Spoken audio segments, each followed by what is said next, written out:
Would you like to have dinner with my daughter sometime? What?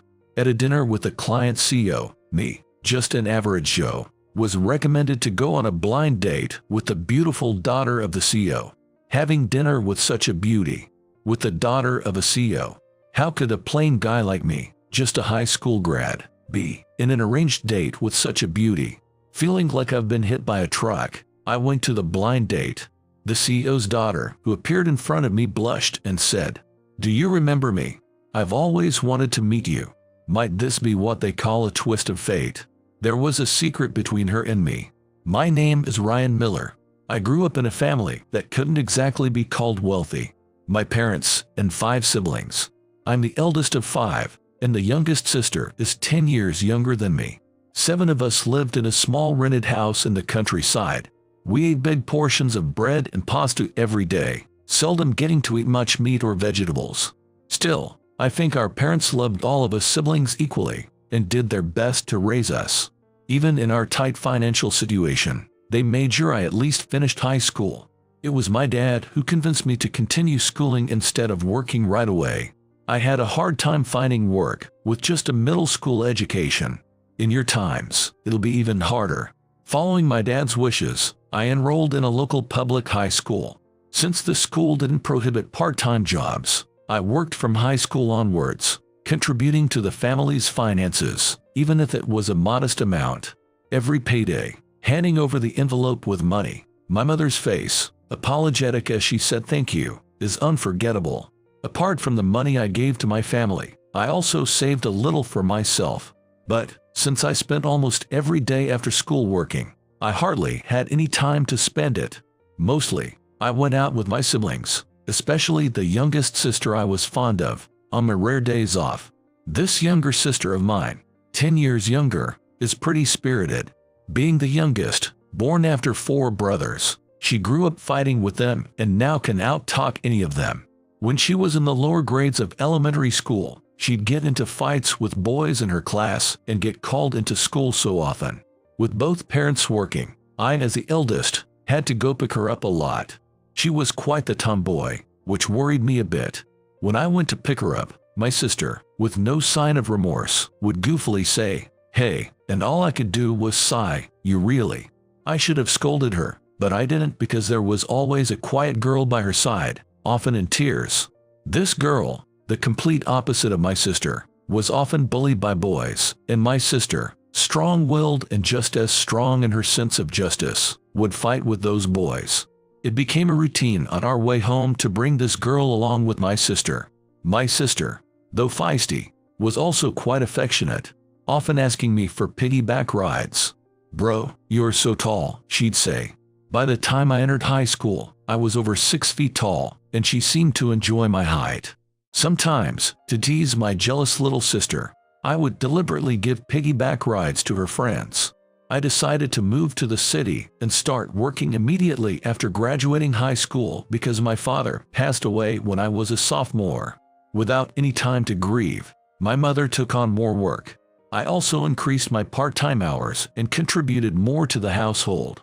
"Ryan, I'm sorry." On the day of my high school graduation, my mother tearfully apologized to me, looking worn out. The company I joined after graduation paid differently for high school and college graduates, but they fairly based raises on performance. Thanks to that, my salary isn't too shabby now that I'm over 30. I've continued to send money home so my siblings can do what they want. Next year, my sister will graduate from college, and my mother told me I don't need to send money anymore. As a supervisor, I'm taking on more projects, and I feel like I'm living a steady life. I'm grateful to my father for insisting I at least finish high school, and to my mother for working tirelessly so I could. So, Ryan will be the leader for the next project, and Tyler will assist him. The next project is a big client. I was chosen as the leader at the first meeting. A mix of joy and nerves welled up in me. Ryan. After the meeting, Tyler, who'd been assigned to assist me, called out from behind, "How did you sell yourself to the manager?" He's the same age as me, a college graduate who joined the department straight away, a part of the company's so-called elite group. "Is it because you've been with the company longer that the managers favor you, Senior Ryan?" Having joined a company right after high school and worked my way up from the field, it seems like Tyler doesn't think highly of me. I often sense a prickliness in their conversations and attitudes. It's happening right now, as we speak. It's nothing special. I just presented like the other candidates. Just happened to be this time's pick. It's reassuring to have you as my assistant, Tyler. Thanks. Indeed, the current manager has been looking after me since my days on the field, a true benefactor to me. I'm aware that he knows about my family's situation and that there might be some pity involved. That's why I prefer not to make waves. I'll adjust a schedule with the other party. Perhaps my response was too bland, as Tyler's left eyebrow twitched slightly. He reverted to his usual detached expression and began discussing future work. I'll set up a dinner meeting soon, combining it with greetings to our client. I'll check their availability. That would be helpful. Tyler looked me over from head to toe as I nodded in agreement, then continued. Please dress appropriately for the dinner meeting since Mr. John, the CEO on the other side, will also be attending. I don't think he'll show up in work clothes, but just in case. His expression mocking. Tyler walked away. There's rocky road ahead. Watching Tyler's retreating figure, I looked down at my own attire and sighed. His expensive suit might be custom made, his shoes polished to a shine. Tyler, wearing a brand name watch I even recognize. In contrast, I'm in my workplace's overalls, worn and dirty shoes, and a cheap water-resistant watch I've had since my fieldwork days. The day of the dinner meeting with the client. The greetings and work discussions went smoothly. During a break for a smoke in between drinks, the conversation gradually shifted to casual chit-chat. The CEO from the client's side, Mr. John, was very approachable, good at communicating with people. He had a knack for drawing out stories while conversing and seemed to be a keen observer of others. You're wearing a nice watch. Sitting next to me, Tyler caught the CEO's eye as he passed him a fresh wet wipes, likely noticing his watch. Tyler's watch became a topic of conversation. Thank you. I do pay attention to what I wear for work. It seems some people, especially those who started in the field, don't understand that. Tyler's words were clearly directed at me. I could tell from the way he looked at me and the smirk on his lips. Ryan, don't you have much interest in these things? The CEO turned to me and asked. Today, I was indeed wearing a suit. It was a splurge for me, but it was clearly different from Tyler's expensive-looking fabric. I didn't wear a watch. I don't own a platinum shining watch that would be appropriate for an important occasion like today. Embarrassingly, I'm not very knowledgeable about such things. Ryan here is quite the hard worker. Unusually for our company, he joined as a high school graduate and worked his way up to where he is now. Tyler's words, interrupting me, seemed to elevate me, but in reality, they were condescending. The CEO, seemingly aware or not of Tyler's desire to belittle me, addressed me. A high school grad, huh? That's quite something. It must have been tough getting to where you are now. As the CEO took a sip from his shot glass, I poured more liquor into it from the bottle, answering him as I did. No, it was just that my family's financial situation made it difficult for me to go to college. I believe I am where I am now not just because of my own struggles, but thanks to the opportunities and encounters I've had with the company and on the job site. Financial reasons. What kind of hardships do you mean? The CEO, placing down his shot glass and holding the bottle, gestured with his eyes for me to hold my glass. With a feeling of humility, I held the shot glass with both hands, accepted the drink he poured, took a quick sip, and continued the conversation. What exactly intrigued him, I'm not sure, but the CEO listened with interest to the story of my family. Personally, I don't think my struggles are something to brag about, so I didn't really want to make them public, but maybe it was the CEO's way of conversing that led me to talk quite a bit about my poor upbringing in the countryside and my numerous siblings. The CEO casually started fiddling with his phone and showed me a photo. It was a family picture of him, his wife, his son, and his daughter. The son, perhaps resembling the CEO, had a smart appearance. The daughter didn't seem to resemble the CEO much, but she had a dignified aura and was very beautiful. My son is already working in my company, but my daughter will graduate next year. Maybe she's the same age as your sister. Would you like to have dinner with her sometime? What? A dinner with such a beauty? The CEO's daughter. As I was lost for words at the sudden proposal, Tyler chimed in. Is that a dinner just between Ryan and your daughter? If it's all right, I'd like to arrange it and join as well. No, I just wanted Ryan to meet my daughter. After hearing his story, I thought he could talk to her about her future as she's about to graduate. I'm not forcing anything. It's not something formal like a matchmaking meeting. Just think of it as a casual dinner and don't be too tense. Having heard that, I found no reason to refuse and accepted the CEO's offer. On the taxi ride home, Tyler seemed even more hostile towards me. Ryan, coming from a poor family and not being able to go to college, you really had it tough. Is your family like those big families they show on TV? Upper management seems to like stories of people's struggles. Well, I don't really get it. His words were more direct than usual, perhaps due to the alcohol. Don't think of it as an opportunity to marry into a rich family. People of stature choose partners of similar backgrounds. Given your family background, they wouldn't consider you. Despite his harsh words, I wasn't foolish enough to respond to a drunk's jests. If my story as a poor man makes for good conversation, then so be it, I muttered to myself, watching the passing scenery outside the window until the taxi reached its destination. Later, I received a call from the CEO confirming the dinner with his daughter. On the day, the meeting place was a French restaurant in a hotel, evidently high-end, which left me feeling out of place. A formal meal like this. Don't get too nervous.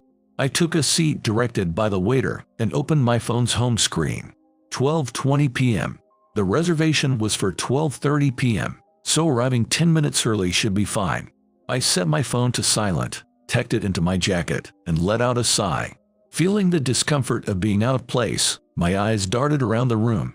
I tried to settle down by looking out the window. The restaurant, located in a high-rise of the hotel, offered a panoramic view of the city's skyscrapers. The night view must be beautiful, I thought when someone called out from behind. Ryan, sorry to keep you waiting. Absorbed in the view, I was startled by the voice and quickly stood up, turning towards the source. The one who called out to me was CEO John, and behind him stood a petite woman, his daughter Sophia. I froze for a moment when I saw her. This is my daughter, Sophia. Sophia, this is Ryan. The lady I was introduced to, Sophia, was beautiful, just like her photo. No, even more so. I'm Sophia. As our eyes met, I realized I had been staring at her, transfixed, without greeting her properly, when she looked surprised and somewhat bewildered. Oh, sorry. I'm Ryan. Thank you for inviting me today. As the main course was ending and dessert was being served, CEO John checked his watch and said, I apologize, but I must leave now. You two enjoy the rest of your time here. There's still time for your reservation, so feel free to order more wine. Don't worry about the bill. And then he left. I was confused, much like the now it's up to the young two situation in matchmaking meetings. Since the meal began, the conversation had been mostly between CEO John and me. Sophia had barely spoken, only nodding occasionally when addressed. While I hesitated on what to start a conversation with, I heard a deep sigh from Sophia. Ah, Ryan, was it? What did my father tell you to bring you here today? Did he say it was an arranged date? Her sudden change from silence to a relaxed manner of speaking caught me off guard. No, nothing like arranged date. He just said he wanted you to talk about your job prospects, that's all.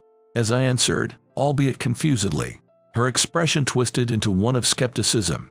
Career advice. With you, Ryan? She asked. Her tone seemed to imply, without saying it outright, that there would be nothing to discuss with someone who only graduated from high school. She must have overheard the conversation about my humble beginnings and current position at the company during the meal. My youngest sister is the same age as you, so maybe that's why he invited me. Mentioning my sister seemed to soften her expression a bit. Well, let's order a digestive, shall we? Confused by the unfamiliar term, my puzzled expression must have been evident. You don't seem used to places like this, she sighed. It's a wine served after meals. From what I heard, you don't frequent such establishments. It's okay not to push yourself.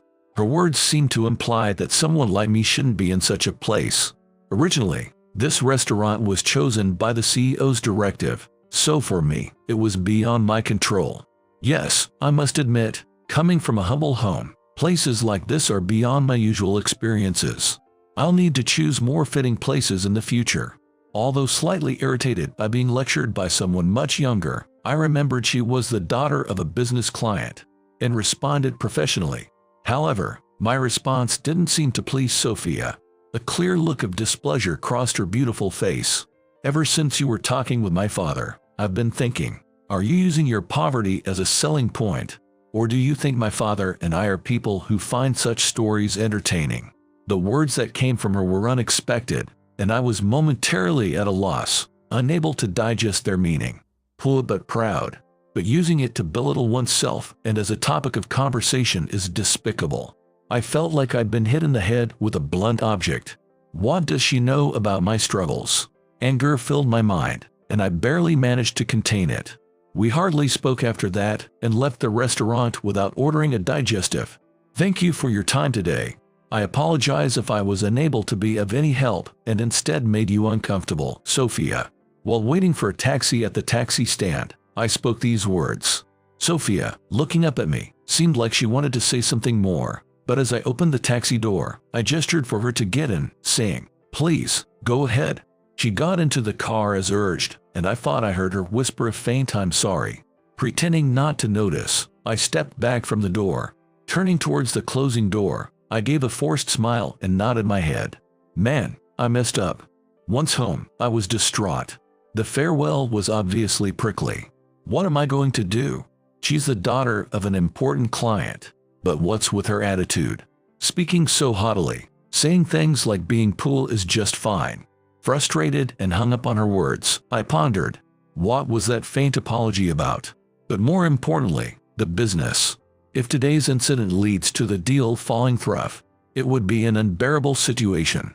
I poured the cheap bottle of wine I'd impulsively bought into a dollar store glass and gulped it down. Really, I'd rather have coffee after a meal. The unfamiliar wine left a bitterness in my throat, mirroring my current thoughts.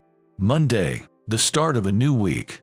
Early in the workday, I received a call from CEO John, my hands sweating as I gripped the receiver. The invitation for dinner that evening was something I couldn't refuse, so I eagerly accepted and hung up. This left me feeling gloomy throughout the day, a mood exacerbated by Tyler's remarks. Did you mess up at the dinner meeting? If you're stepping down from the project, let me know early to hand it over. That evening, at the dinner with CEO John, I apologized as soon as I sat down. I fear I may have made your daughter uncomfortable due to my inadequacy. I'm terribly sorry. The CEO seemed surprised by my words. I hadn't heard anything from my daughter about the dinner. Can you tell me what happened? I hesitantly recounted the events of that day, and after a moment of contemplation, CEO John bowed his head to me. Ryan, I apologize. My daughter was rude to you. Startled by his unexpected action, I quickly responded, No, please raise your head, CEO. But he continued, head still bowed. It's not just my daughter. I was wrong to pry into your family background.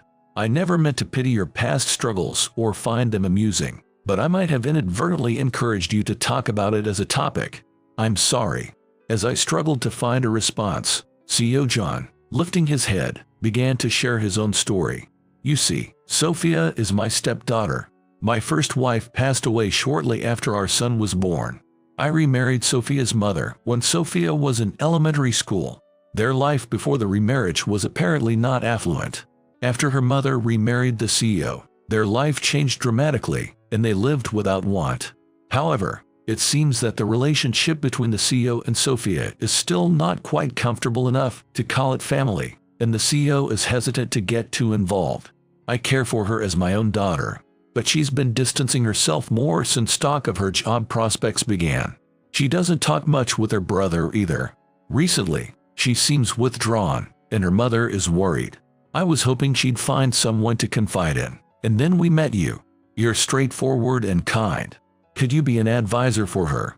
She might need a dependable, elder brother figure in her life, despite her strong front. As he lowered his head again, I internally wondered, why me? This left me feeling bewildered. A father can be helpless when it comes to his daughter, he added.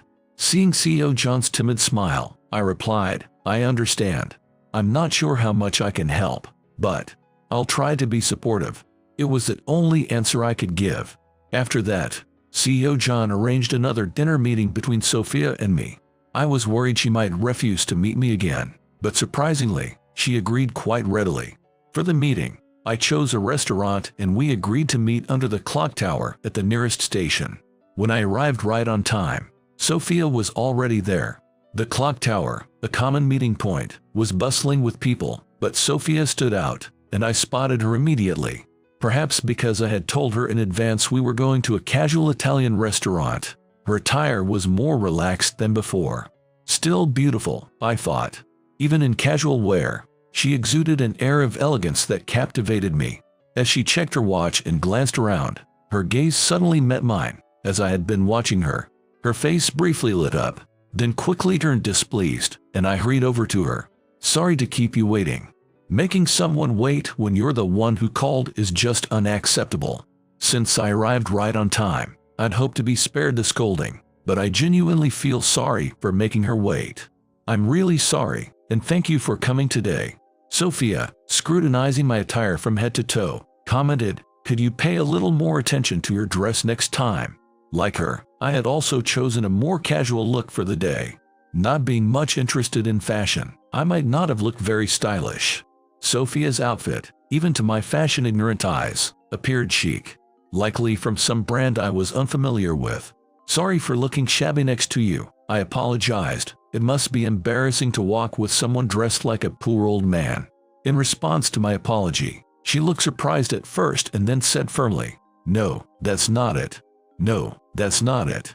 It's a date, so I just wanted you to dress up a bit. I don't think you're poor or old." Taken aback by the rapid succession of her words, I instinctively responded again with an apologetic, "I'm sorry. Just lead the way to the restaurant, please. And since you're older, you can talk more casually," she said, turning her face away, her ears slightly red. I felt a warmth spread across my face too. The word date she mentioned kept replaying in my mind. "All right, I'll speak casually then. Can you be yourself too, Sophia?" As I said this, peering into her face, she looked up at me and nodded, a hint of happiness in her expression. During the meal, as we chatted about trivial things and seemed to be getting comfortable, I asked, "So, Sophia, have you decided on a job yet?" "There are places I've passed, but I still have final interviews elsewhere, so nothing is confirmed yet." Wondering if her course of study might naturally lead her to join her father's company, I asked out of simple curiosity, "Given your major, you could work at CEO John's company, couldn't you? Had you not considered taking a position there?" But I instantly felt a tense shift in her demeanor and regretted my thoughtless comment, realizing this must be a sensitive topic for her. "Let's not talk about that today," she said, effectively ending the topic. Attempting to dispel the awkwardness, I suggested, "Do you have time after this? If there's anywhere you want to go, let's go together." She replied, "Then, would you accompany me shopping?" To which I readily agreed. I'm so exhausted. I had agreed to go shopping with her, but I hadn't expected it to be this tiring. "You can come in with me dressed like that," she said, leading me first to a store that sold men's clothing. To my surprise, it was a low-brand store I knew of. I, who was supposed to accompany her, ended up trying on a variety of clothes, like a dress-up doll. Finally, after the fifth outfit, Sophia looked content with my appearance. As Sophia requested the clerk to cut the tags, she said, "You're wearing it out of the store." Before I could protest, she paid for it. "I'll pay for it," I quickly responded, but she brushed it off. "You're going to fully assist me with shopping today, so consider being my bag carrier as payment." She then handed me a bag with her purchases and quickly exited the store. Throughout the day, I accompanied her to various stores, laden with branded shopping bags. When the sky turned a shade of orange, we finished shopping with the purchase of a trendy pastel green bag. After making sure Sophia got into a taxi, I felt a sense of relief. I had forcefully handed her the money for the clothes when she got into the taxi. No matter what, I just couldn't let a student buy clothes for me. Maybe her choice of affordable items was a thoughtful gesture on her part. Still, how much can she drag someone around shopping? Well, maybe she's warmed up to me a bit. It was a somewhat draining day for someone in their 30s, but it might be said that I've made a small step forward towards my goal. Sophia's reaction to the conversation about jobs, especially when her father's name came up, suggested she might be struggling with their relationship. They probably need to talk, I figured, though my goal still seemed distant. I sighed, looking at the sky now turning a pale purple. Following that day, both Sophia and I were busy, finding no time to meet. We had exchanged contact information during our previous date and had been messaging each other a few times a week, sharing simple updates about our lives. These casual exchanges felt somewhat intimate. Busy with a project involving Seo-John's company and other work, I struggled to find a moment to invite her out again. Nearly a month had passed since our last date, and on that particular day, I was out for a work meeting. It was an unpleasantly warm and humid day, typical of late spring, with the added annoyance of rain. On a day like this, it was just my luck to have several appointments to attend. However, my next meeting was with a company introduced by Seo-John. If it leads to a final agreement, it would be a major contract both for the company and for me. A crucial deal. Having already completed one meeting around noon, I checked my watch while heading to the station.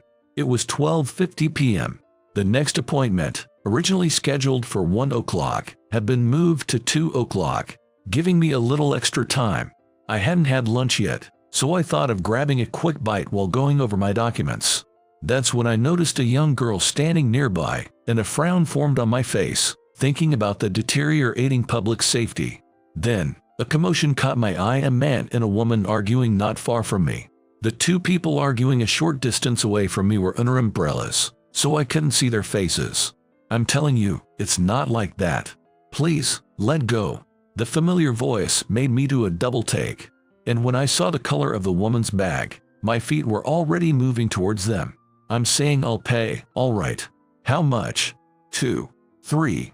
The man's sleazy words reached me just as I placed my hand on his shoulder, gripping the slender arm of the woman. What do you want with her? The man, startled by my sudden questioning, turned with a rough "Hey, what?" and tensed up when our eyes met. Moments like these made me grateful for my towering height. What do you want with my sister? Let go of her hand.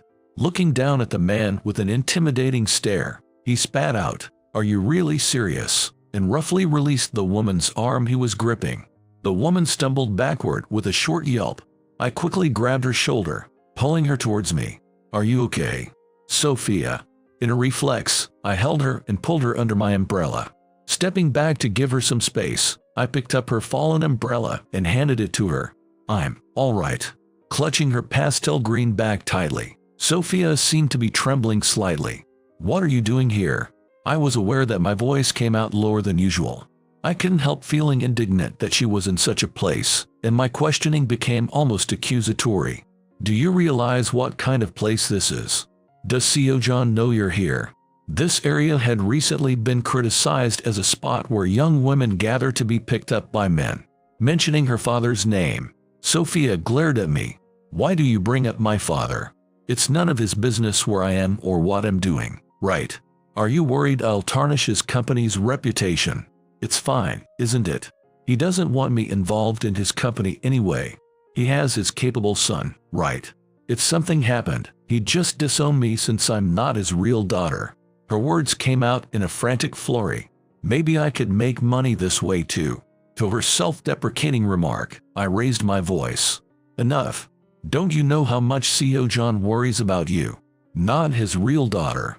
He's given you a privileged education and a comfortable life. Can't you see the love in that? It's not just about spending money for me. I never asked for that. Stop being childish. Parents spend money on their children so they can have every opportunity, so they can become anything. It's for their beloved family's future. Seo-John said he thinks of you as his real daughter, but he's afraid to get too close, fearing your rejection. Isn't it the same for you? I don't know much about running a business, but did Seo-John really say he didn't want you involved? You need to have a proper conversation. Without talking, families can't understand each other." Holding Sophia's shoulders, I spoke earnestly, and she looked at me, surprised. Then her eyes fell, and she spoke softly after a pause. "I was just heading to the station. I don't usually come through here, but I took a shortcut because of the rain. Then that man started talking to me. I didn't know this was such a place. Hearing this, I let out an involuntary click of my tongue, which made her flinch. No, I'm wrong. You did nothing wrong. I'm sorry for not listening properly. I was as angry at my own behavior as I had been with the man. I'm really sorry. You were heading to the station, right? Let's go together. As we started walking, Sophia cried out, "Ow." She seemed to have hurt her left foot when the man pushed her away. My anger towards him grew. Sophia, clutching the hem of my coat, looked up with a vulnerable expression, almost on the verge of tears. I handed her my umbrella and readjusted my backpack to the front. "Sophia, please hold my umbrella." Handing the umbrella to a puzzled Emily, I readjusted my backpack to the front and then turned my back to her, crouching down. "Climb on. I'll carry you." When I got into a position to give her a piggyback ride, Sophia hesitated, saying, "But," I could tell she was perplexed. "It'll be tough walking to the station with that foot. I'll carry you to the taxi stand, so you just hold the umbrella. Or would you rather be hoisted up like a sack of potatoes?" My bluff worked, and she gingerly climbed onto my back. "Thank you." I couldn't help but smile faintly at Sophia's softly whispered thanks. Arriving at the taxi stand, I gently helped her onto a bench, carefully checking her injured foot. "Hey, I think your phone in your pocket has been vibrating. Didn't you get a call?" Sophia pointed out. I quickly pulled out my phone and found 7 missed calls from my next appointment. It was 1:20 p.m. There's more than 30 minutes until the meeting time. From here, it shouldn't take long to get there. Could there be some trouble? Just then, another call came in. I answered. "Hello, this is Ryan. I apologize for not noticing your call." I was about to call back, but I was cut off by the caller's angry voice. "The scheduled time has long passed." "What's happening?" "Huh?" Perhaps due to the rain, I could feel my hand holding the smartphone growing cold, starting from the fingertips. "I'm really sorry." At 1:40 p.m., I rushed to the meeting location, panting heavily. Without even catching my breath, I deeply bowed. "We were looking forward to discussing with your company, especially as CEO John referred us." The response, a mix of anger and disdain, forced me to bow even deeper. "It's all right. We got the information we needed from Tyler, but weren't you supposed to be our primary contact? If we decide to proceed with a contract, we might need to request a different contact person."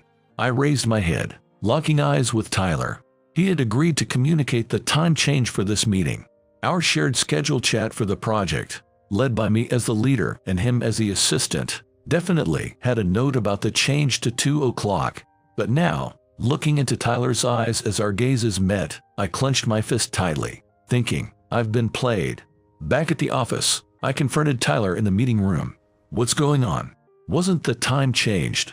Checking the schedule on my way back, I saw that the note about changing to 2 o'clock was gone, replaced with 1 o'clock meeting. Essentially, the management of this schedule is solely handled by the individuals involved. Only Tyler and I had access to make changes in this shared schedule. This could have ruined the deal, causing significant damage to the company. "Are you doing this just to bring me down?" I had known for a while that Tyler had it in for me, but I couldn't believe he would stoop to such tactics. I raised my voice in frustration. "So what's the problem if it went well without me? You use your poverty and hardship as a gimmick to get work. I don't like it. This client was introduced by CEO John, right? How did you manage to ingratiate yourself?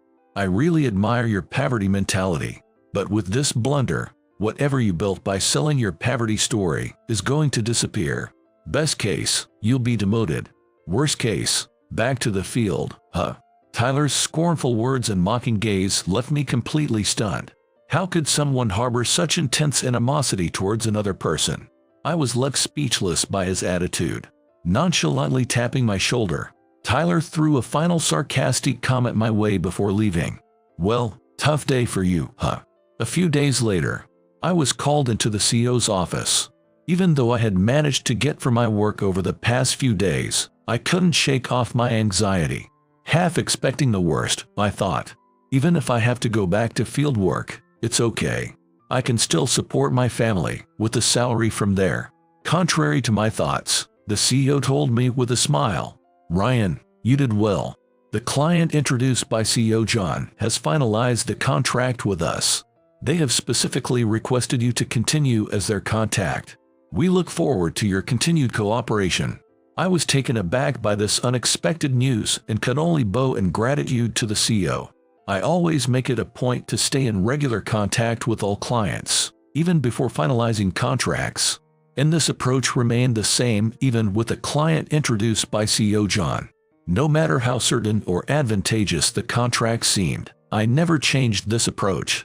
Despite the terrible blunder of being late for the last important meeting, the client appreciated my previous efforts and chose me to continue as a contact person, as informed during my subsequent visit.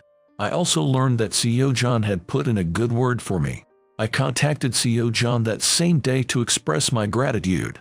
"No, I haven't done anything special," he responded. "It's all the result of your hard work.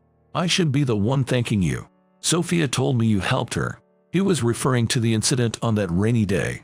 "No, I didn't do anything significant. How is Sophia's foot, by the way? I should have taken her to the hospital. Fortunately, it seems to have been just a mild sprain, so she's fine." CEO John reassured me. I had been worried about Sophia since that rainy day, so his words were a relief. "Sophia and I have had several talks since she spoke with you. She was struggling with family relationships, just like I was. It seems we're similar in strange ways," he said, his voice a mix of happiness and calmness. "It's natural for family members to resemble each other. Honestly, I don't think I offered any meaningful advice. Regarding her career, she seemed to imply she wasn't needed in your company. I really didn't know what to say to her. When I shared what I thought was her biggest concern, CEO John replied, 'That's my failure in communication. I wanted to respect my children's wishes. My son willingly joined a company, but I didn't want to force Sophia. I never realized she felt that way because I said nothing. Thanks to you, I've been able to have a proper conversation with her. As a father, as a family. I really appreciate it.' A few days later, Sophia contacted me, and we arranged to meet. It felt like it had been a long time since we had last seen each other, and there was an air of nervous anticipation, similar to our first encounter. I'm sure you've heard from my father, but we had a proper conversation. As a family," she shared, her voice echoing the same calmness and happiness I had heard in the CEO's. "It's because of you. Thank you." As I felt a sense of relief, I also realized, I guess there's no more need for Sophia and me to meet. I felt a tinge of sadness. I had originally been meeting with her as a counselor at her father's request. Now that she had reconnected with her family love, she probably wouldn't need me anymore, and our meetings would cease. "I have something to tell you," she said, looking at me with a hint of hesitation. "Actually, I met you a long time ago, when I was just a child." I was surprised by her sudden revelation. She was still in the first grade when her parents divorced due to her father's financial troubles. She was brought by her mother to move to the rural town where her mother's family home was located. Even after returning to her aging parents, the mother and child could not live a comfortable life, it is said. In small communities, the distances between neighbors are close. The return of a single mother with a young child quickly became gossip in the small rural town. That gossip turned cruel among the children, and Sophia became a target for bullying. Lacking a father and being poor were cruel taunts in the eyes of children. There was always one girl who defended her, and this girl had an older brother. Sophia cannot forget the sight of her pulling the hand of the girl who was being bullied and crying, sometimes giving her a piggyback ride home as her older brother. And I also knew that sight. That troublemaking sister from my elementary school days. The one who often had me called to school, always accompanied by a girl who would cry next to her. That was Sophia, right here in front of me. "My first love was a kind man with a large back," she said, looking up at me with cheeks slightly flushed. But then her gaze fell. "I actually recognized you when we first met. I was too ashamed to let you know how much I had changed. After my mom remarried and we moved, my life changed dramatically. As a child of a remarriage, I felt judged. I gradually found myself unable to trust anyone, not even family." As she spoke, her voice quivered, her head still bowed. "But you were genuinely angry with me, even with how I am now. Still as kind as the big brother from my first love." Sophia looked as if she might cry at any moment. and in her, I saw the shadow of that little girl from back then. Gently, I reached out and caressed her smooth, glossy hair. You haven't changed a bit since then. Always about to cry, making it impossible to leave you alone. Plus, you're kind enough to engage with someone poor like me. At my words, she suddenly looked up. Don't say you're poor. It made me sad every time you belittled yourself as poor. My father and everyone who has supported you until now don't pity you. It's your kindness and honesty that have built what you have today. Her eyes, once weak, now looked directly into mine, shimmering with unshed tears. Thank you. You're still the kind-hearted girl I remember, I said, unexpectedly moved by her words, feeling a twinge in my nose. I tried to hide it with a smile. I'm not the same child anymore, not just a little sister to be carried around. I want to be a lover who can stand beside you. Will you be my boyfriend? Her honest gaze was beautiful. If you're okay with me, I'd be more than happy. Seasons turned and spring arrived again. Since then, I've been busy but steadily building up my career, and this year I was promoted to the head office. Tyler, after the incident, was demoted due to compliance violations with a subcontractor on the project he was handling. There had been other disputes too. Maybe he was already being watched from above. Perhaps out of a desire not to be outdone. Something inside him broke. Reflecting on how competently he had handled his tasks as my assistant, I felt a twinge of regret that perhaps I could have built a better relationship with him, enabling mutual growth. And Sophia, she graduated from college this spring and started her career as a working adult. Sophia didn't join CEO John's company. Instead, she chose a company she wanted to work for herself. However, she mentioned that eventually, she would like to join her father's company and support it alongside her brother. Even now, she remains by my side, unchanged. I want to say thanks for those old times when we visit your family home. We're in a relationship with marriage in mind, planning to visit my family home soon. She seems eager to reunite with my sister. While those places hold painful memories for her, she said to me, it's the place where I have memories with my first love. So with you, it's okay. She smiles, and I find her absolutely endearing. I embraced her. Being poor is just fine. No one is going to steal that poverty from you. I no longer feel ashamed of my background. All the struggles and efforts I've made have become valuable and worthwhile.